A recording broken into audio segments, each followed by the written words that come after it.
Meu mandar, sossegai. E as bombas atenderam ao mandado dele. Porque olha, gente, tantas bombas. Você vai lá, está até hoje lá na primeira igreja batista do Amba, onde a gente ficou escondido. Até hoje está em volta da igreja, lá as bombas que caíram em volta da igreja. Nenhuma em cima da igreja. Caíram em volta. A palavra de Deus é maravilhosa. Deus cuidou da gente. Por quê? Então, com isso tudo aí, a igreja ficou conhecida, os pastores. Então, gente, às vezes você fala, eu estava falando isso para os jovens hoje, ai, estou sofrendo, ai. Mas olha, é por causa do sofrimento da igreja que hoje tem tanto projeto lá. Por quê? A igreja ficou conhecida, a igreja ficou com o povo. E o que aconteceu? Porque todo mundo fugiu, o governo perdeu a guerra, foi embora. As instituições todas, não tinha mais nada na cidade. A única instituição que ficou foi a igreja. Então, é sobre isso que eu escrevi no meu mestrado, meu trabalho de mestrado. E a minha banca, gente, era tudo não crente, hein? Que eu estudo na Metodista, eu estou fazendo doutorado agora. E no mestrado, o pessoal, Nalzira, quais as suas publicações? Eu falei, fofo, eu não tenho publicação. Não, eu não falei fofo, né? Eu falei, sou peão, eu estava na guerra e tal. E olha, gente, eu escrevi sobre o que é ser cristão em situação de crise, o que é ser cristão em situações de conflito. E um dos que veio me avaliar, me examinar, um da PUC maluco lá, que todo mundo chama de Chuck, o boneco assassino. Porque eles dizem, isso aqui é uma porcaria, esse trabalho aqui não sei o quê. E todo mundo, Nalzira, o Chuck vai te examinar, Nalzira. Aí o outro que me examinou, um da USP, um professor da USP, o diretor do Centro de Estudos Africanos da USP. Eu falei, a minha irmã Ana, eles vão te matar, eles vão acabar com você. E olha, gente, quando eu acabei a minha apresentação, o professor da USP estava chorando. E glória a Jesus, porque foi um culto aquela apresentação. Quando eu acabei, saí para eles discutirem minha nota. Aí quando eu voltei, meus alunos invadiram, foi aquela baixaria, maior barraco, assim, tá. Aí meus alunos com Coca-Cola, bolo. Aí aquela confusão. Aí o meu professor, porque neste dia tal, a candidata e tal foi aprovada. Meus alunos, né? Aí meu professor, com louvor, né? Então, glória a Deus. Porque lá dentro sempre falei, sou missionário, escrevi sobre missões, escrevi sobre a guerra de Angola. E orem por mim, porque agora continuo a trabalhar a questão missionária, não é? Mas eu queria compartilhar rapidamente com vocês aqui na Palavra de Deus. Abre Jeremias 45, Jeremias capítulo 45. A gente vê aqui a história de alguém que estava vivendo num contexto muito difícil.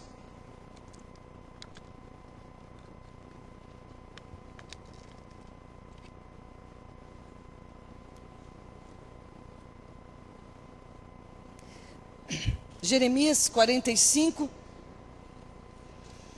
um homem que viveu um tempo muito difícil. Então dizer sim não é fácil. Então diz assim, 45.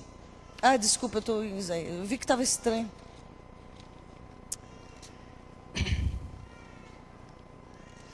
Diz assim a palavra de Deus, no 4º ano do reinado de Joaquim, filho de Josias, rei de Judá, depois que Baruque, filho de Nerias, escreveu num rolo as palavras ditadas por Jeremias, esse lhe disse, assim diz o Senhor, o Deus de Israel, a você, Baruque.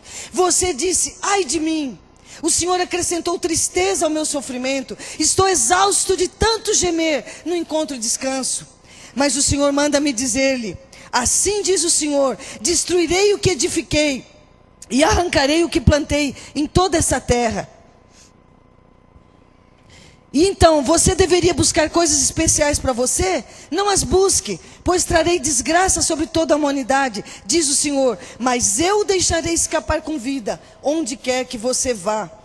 Aqui nós vemos nesse trecho, Baruque, o assistente de Jeremias, aquele companheiro sempre ao seu lado. Na verdade, se fosse hoje, o Baruque, um jovem, ia dizer assim, olha, a coisa está feia. Eu não aguento mais, Jeremias. Olha, quer saber uma coisa? Cada um na sua, porque é esse o mundo que nós vivemos. Nós vivemos um mundo, não é um mundo de dizer sim para Deus. É um mundo egoísta, narcisista, é o mundo da ditadura da moda, né? A ditadura do corpo. Ai, tô gorda, ai, por que isso? É uma ditadura, tem que ser magro, tem que ser não sei o quê. Nós vivemos um mundo assim agora, né? Pensa-se demais na pessoa, no corpo, não sei o quê. Egoísmo, outro que... E ele, na verdade, estava dizendo assim, olha, Jeremias, fui.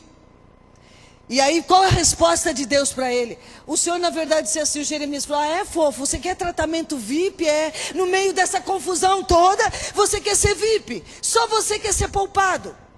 E vocês viram a resposta do Senhor no versículo 5. O Senhor fala assim, o importante é a minha presença constante com você. E olha, gente, realmente, como é bom nós...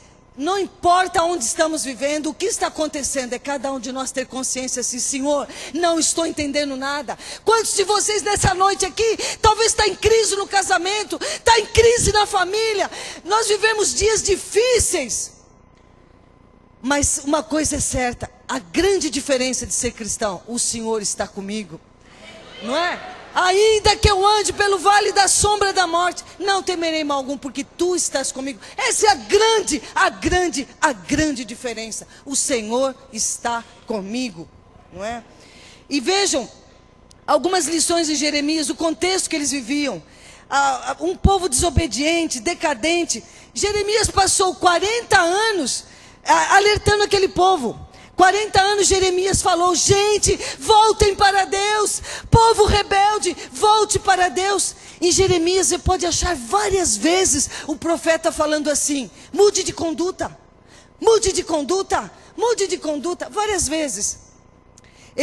Você vê no livro a tristeza dele, porque Israel abandonou o Senhor. Israel falhou como nação de sacerdotes. Deus tinha escolhido eles para ser a nação de sacerdote, ou seja, a nação que através deles o mundo vai conhecer o Senhor. Porque o propósito do Senhor é esse, irmãos. Ser conhecido das nações, ser adorado pelas nações, amém? Por isso estamos aqui. Jeremias foi uma voz solitária. Às vezes você está aí, ai, eu vejo...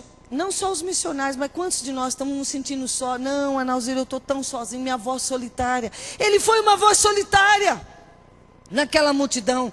Ele foi o profeta que mais rasgou seu coração, que mais falou de si. Foi chamado chorão, de tanto que ele chorava. Os teólogos chamam ele de chorão. Ele foi chamado ainda jovem. Os jovens, mas eu sou jovem. O Jeremias... de uma família sacerdotal, de elite. Ele não era de elite, família sacerdotal. E ele, quando o Senhor chamou, o que ele falou? Ai, Senhor, eu não passo de uma criança, quer dizer, eu sou muito jovem. E uma outra coisa, ele foi impedido de casar, né? Para ilustrar a tristeza de Deus. Volto a dizer, gente, não se preocupem. Não tem que ter medo, não. Tem que ter medo de servir a Deus. É maravilhoso. Eu cheguei aqui no Brasil, não tinha uma cama para dormir. Eu falava, Senhor, onde eu vou dormir? Hoje eu tenho um apartamento que eu ganhei, gente. Eu ganhei. Está no meu nome. O Senhor me pôs dentro da universidade. Cheguei na universidade, aqueles intelectuais lá, tudo me olhando assim e tal. Me apelidavam de santa. Eu era meio assim no cantinho. E Deus foi me honrando, Deus foi me honrando. O CNPq aceitou minha pesquisa, foi financiada pelo CNPq. Então Deus honra. Eu conheci o mundo inteiro indo representar Angola. Você fala assim, ai, mas ser missionário é muito bom. Conheci o mundo inteiro representando Angola. Você perguntar aqui, tu quanto é país, muitos visitei. Fui lá para o Quênia num congresso de educação. No fim, os americanos lá, que faltou um, me puseram no hotel 5 estrelas deles. Lá tá a peão da missionária lá. Até safari me levaram para fazer. Imagina, peão fazendo safari. Deus faz isso. Deus é maravilhoso. Então, jovem, não tenha medo. Missionário é VIP, viu? Glória a Jesus.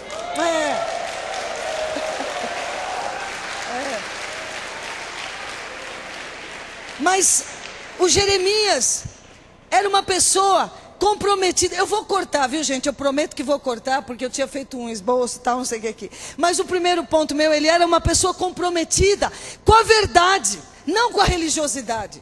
Ser membro da igreja, vou na igreja, isso não significa nada.